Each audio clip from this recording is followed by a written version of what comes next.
¿Qué tal, mis estimados alumnos? Bienvenidos nuevamente a esta clase de Historia Universal Contemporánea. El día de hoy realizaremos nuestra clase por video para que podamos seguir avanzando con nuestros temas y no nos atrasemos. Recuerda que esta clase ya se encuentra grabada y debe estar transmitida en tu colegio en casa, quinto semestre. Sin embargo, como les comenté la clase pasada, por el hecho de que sean mis alumnos y que quiero que les quede más claro todos los conceptos, pues obviamente personalicé la clase dirigida especialmente para ustedes. Así que comencemos. Nuestro tema del día de hoy es la caída del zarismo. Para poder comprender lo que es en realidad la Revolución Rusa o la caída del zarismo, debemos remontarnos al siglo XX, cuando el Imperio Ruso dominaba toda esta región. Rusia siempre ha sido un país muy grande en su extensión, en su forma y en realidad sobre cómo se llevaban las cosas ahí. Sin embargo, la población rusa en el siglo XX, es decir, a principios de 1900, era prácticamente campesina. No tenían industrias, no tenían bonos de construcción, simplemente eran campesinos, vivían una vida tranquila y era prácticamente otro país totalmente distinto a lo que conocemos el día de hoy como civilización. Prácticamente el 90% de su población era campesina y no había más que una forma de cómo hacer que creciera la población y la ciudad. Sin embargo, el verdadero poder se encontraba con los zares. ¿Qué son los zares? Los zares eran los emperadores o los gobernantes de esta época. Era prácticamente como un rey, sin embargo en Rusia se le conocían como zares. Los zares dividían su poder político en tres estratos. Eran el clero, la nobleza y el ejército. Ellos tenían el poder, el dinero y los medios de producción. Sin embargo, tomando en cuenta todas esas cuestiones, la gente obviamente le molestaba porque ellos no podían tener, ni crecer, ni superarse, ni nada por el estilo. Solamente vivían para servirle a los zares y seguir sus enseñanzas, sus aprendizajes, y lo que les daba de sobra pues les llegaba a la población. Por ese motivo comenzó a existir un movimiento revolucionario a principios del siglo XX, porque comenzaban a llegar las ideas de que las colonias prácticamente se liberaban de sus países, atendiendo como a México y todas las colonias de América Latina. Por ese motivo se dieron cuenta que debían acabarse el poder de los reyes o de los zares para darle paso a lo que sería la evolución de su país.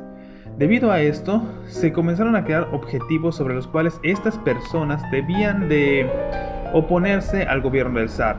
Uno de esos objetivos era obtener otra forma de gobierno.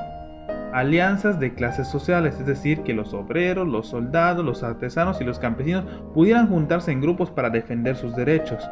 Eliminar los latifundios. ¿Qué es un latifundio? Que el gobierno te diga qué cultivar, cómo cultivar y cuándo, sino que el campesino tuviera la libertad de decidir cuándo hacerlo. También debería existir zonas libres, porque en ese entonces como que podían vivir en pequeñas aldeas, pero estaban sitiados y no podían salir de ese lugar. Debido a esto, ellos querían que se les reconociera que ya prácticamente podían vivir libres y sin que exista un personaje que los tuviera que estar reprimiendo. Otra de las cuestiones es que podían existir partidos proletariados y que deberían dirigir a la nación y a la población. Es por eso que en 1907, por el descontento de la población y la diferencia de las clases sociales que existían, se decidió comenzar una rebelión contra el gobierno del zar Nicolás II. A lo mejor ya has escuchado y has visto la película de Disney Anastasia. De esto va narrada sobre estos hechos. La situación de esta película ocurre cuando el zar Nicolás II es atacado y son obligados a salir esta familia de los Romanov de esta región de Rusia, porque ya no querían que pues continuara este tipo de gobierno prácticamente. Estos movimientos fueron dirigidos por Alexander Kerensky. Obviamente trataba de instaurar un congreso en el cual se obedecían tres principales objetivos: la libre asociación, como habíamos dicho, que se pudieran juntar trabajadores, gobiernos, personas civiles y demás en un solo grupo, y que obviamente estos pudieran realizar sus actividades o lo que desearían realizar.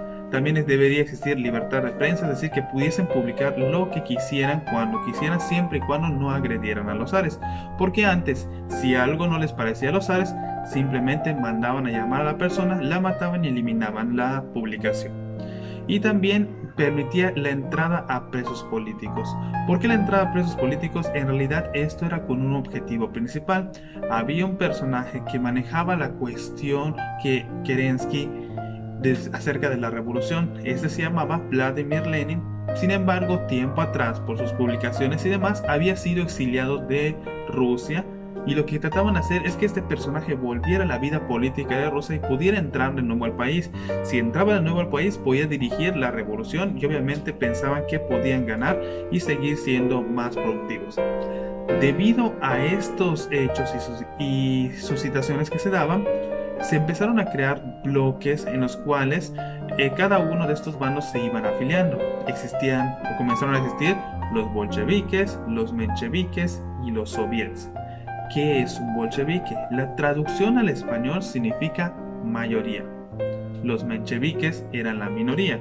Queremos decir entonces que los bolcheviques eran la población, la clase trabajadora y las demás personas que no tenían los medios económicos suficientes.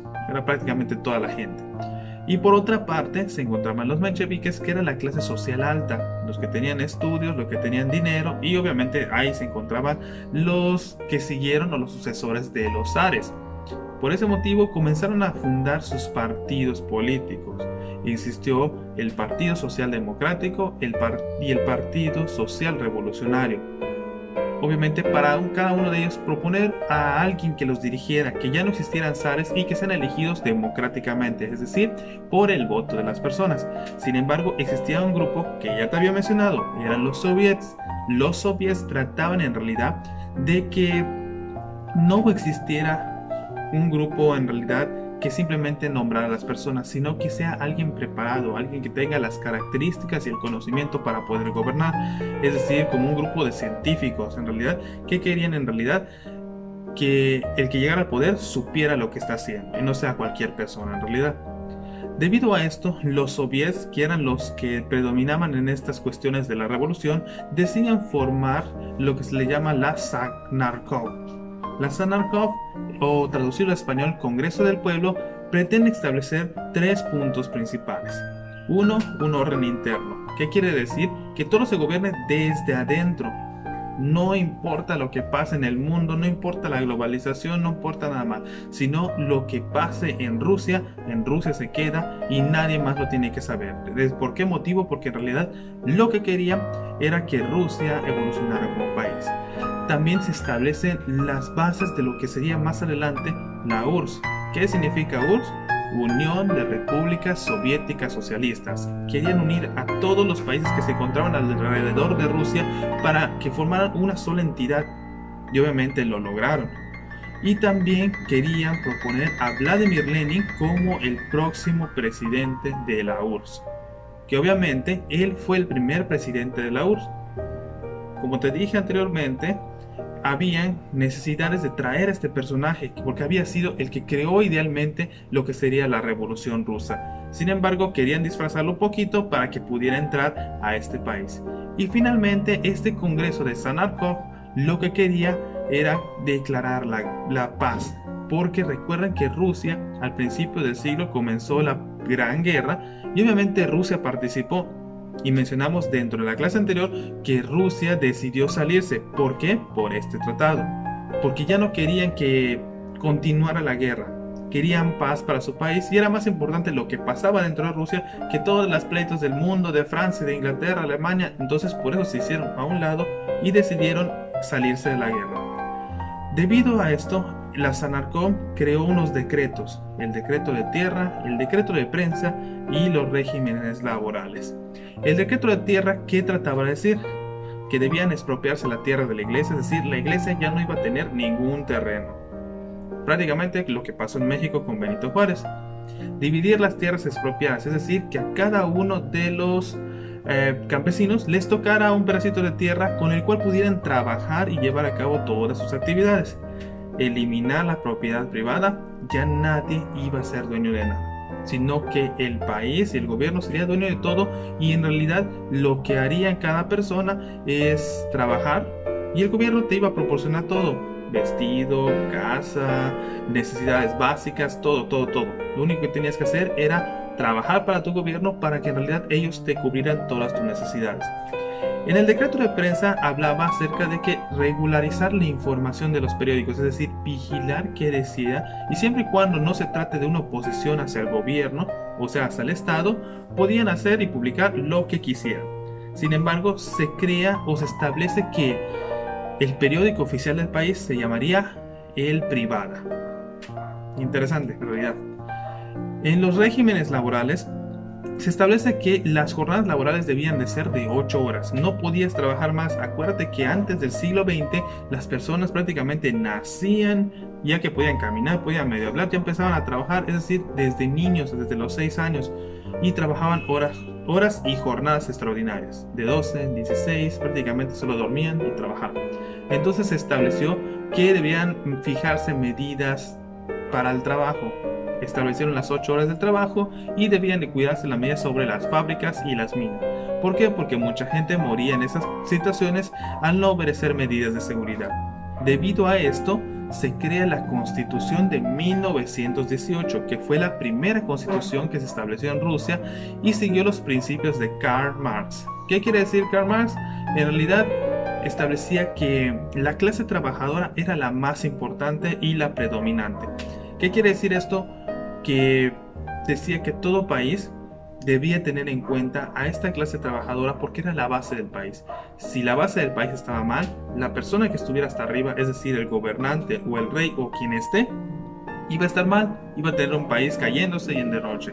Por eso decía que todos debían de estar bien y el que estuviera arriba tenía que proporcionarle a la base todo lo necesario para que esté bien. Si están felices, si tienen salud, si tienen los servicios básicos y demás, entonces mi país está bien y puede mejorar. De hecho, esta fue la ideología sobre la cual se basó la URSS.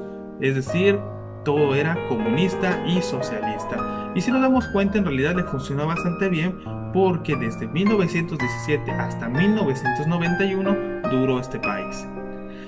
La guerra, en realidad, la revolución, comenzó alrededor de 1918 cuando el ejército rojo, es decir, el ejército de los mencheviques, de los bolcheviques, comenzó a pelear contra el ejército blanco, que era de los mencheviques, es decir, la burguesía y la clase de la iglesia, para poder establecer un nuevo régimen de gobierno.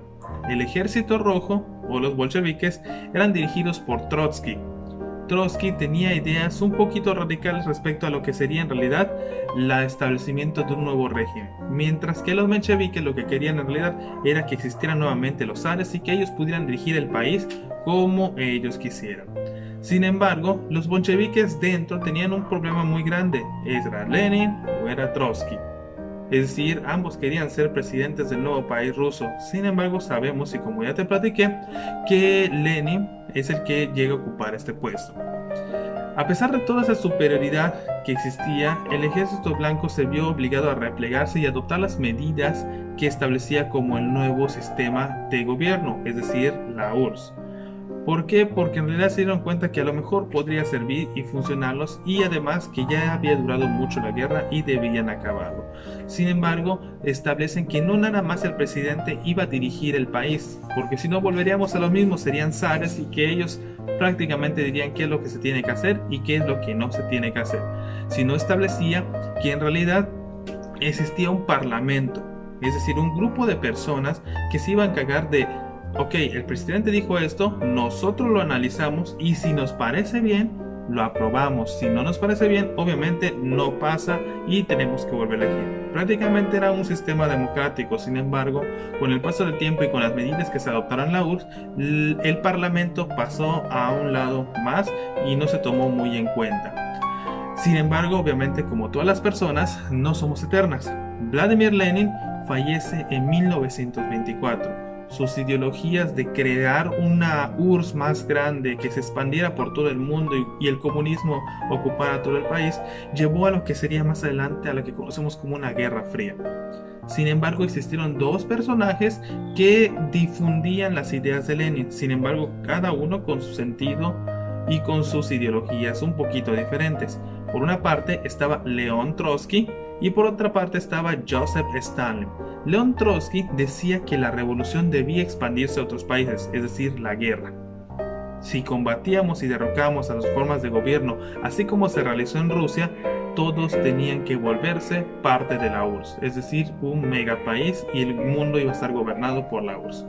Sin embargo, Joseph Stalin creía en realidad que no debían de hacerse la guerra a los demás países, sino que en realidad deberían hacer crecer a su país, volverlo una superpotencia. Prácticamente tenía la ideología de crear un muro alrededor de la URSS y que ningún país pudiera entrar ni pudiera salir, sino que simplemente ellos fueran los que gobernaran, los que dirigieran todo y que crearan tecnología, avances militares y demás cosas para que nada más ellos en realidad pudieran seguir avanzando como país y se cree una nueva potencia mundial, porque Estados Unidos, Inglaterra y Francia peleaban por la supremacía de la economía. Finalmente, de estas dos ideologías, Joseph Stalin fue la que ganó. Cerró la URSS a todo el tráfico mundial, nadie más podía entrar ni podía salir, y por ese motivo se establecieron varias políticas. Por ejemplo, las tierras eran colectivas. Fábricas, barcos, industrias, transporte, casas, nadie era dueño de nada, sino que en realidad todos eran del gobierno. Lo único que tenías que hacer era trabajar para ellos y él te iba a dar pues parte de este tipo de servicios, ¿no? Y la creación de grandes empresas comenzó porque como querían volverlo un país superior y más industrializado, comienza a aparecer empresas como siderúrgicas, mineras, de extracción, es decir, de petróleo y químicas. Durante todo este tiempo se cerró la ideología de la URSS. En realidad, lo que conocemos de esta cuestión de la revolución fue porque todavía se encontraba abierta al mundo. A partir de este año 1924, las relaciones con todo el mundo se cierran. La URSS se vuelve un país secreto. Y como un dato curioso, a partir de esta época comienzan a existir los espías que se infiltraban entre Estados Unidos y Rusia. Si tú te has preguntado por qué son enemigos tan grandes, es por esto, porque trataban de buscar en realidad cómo ser más importantes y ser mejores que el otro. Y se enviaban espías para saber qué estaba haciendo, porque Rusia cerraba todas sus fronteras y nadie podía entrar. Y finalmente les menciona que establecen la capital de Rusia en Moscú, y ahí se encontraría la economía del Estado. Si te das cuenta, en realidad es un tema bastante largo, bastante complicado. Traté de resumirlo lo mejor posible y de la manera más adecuada, porque hasta en el video de tu colegio en casa me dio mucho trabajo grabarlo y resumirlo más, porque date cuenta que ya tardamos bastante. La actividad de hoy está muy sencilla, es un cuestionario. Por favor, respóndelo. Todas las respuestas que están allí, todas las preguntas que están ahí, las respuestas se encuentran en este video y en el material que proporcioné. Puedes ver el de tu colegio en casa. Te anexé un video por si te interesa saber en realidad más detalles de la Revolución Rusa. Ya sabes, en realidad mis clases por lo general presencialmente las dibujaba, así que me gusta poner muchos videos de estos dibujitos para que podamos entenderlo. Para mí se me hace más sencillo así, al menos a mí me gusta aprender historia así, y a lo mejor para ti es un poco más viable y más flexible de esta manera. Espero que estén muy bien en sus casas, que no se estén estresando con tantas tareas. Trato de ser lo más prudente posible, me pongo un poquito en su lugar, además de que yo tengo que calificarlas posteriormente. Recuerden que si tenemos alguna duda, alguna aclaración o algo al respecto, pues lo comunicaremos en el salón. Y tengan muy en cuenta la publicación que hice acerca de las videollamadas y las clases en vivo. Como nos dijeron que nada más debe hacerse una por semana, trataremos de que así sea y que estemos más acuerdos y más acordes. Ya se fijó un horario y simplemente es cuestión de que pues lo respetemos para que no exista problemas. De todas maneras, como les dije, yo estoy abierto a cambiarlo a martes o jueves según lo que ustedes me comenten. Pero mientras tanto, pues espero que se encuentren muy bien, que hayan entendido este tema, que les haya servido de mucho la explicación y que podamos entender un poquito de Rusia, porque como les dije, casi todo fue secreto. Por el momento, pues no nos queda nada más, nos despedimos y que estén muy bien. Y recuerden, cuídense mucho, que no se contagie nadie y para que nos podamos ver muy pronto. Así que hasta la próxima.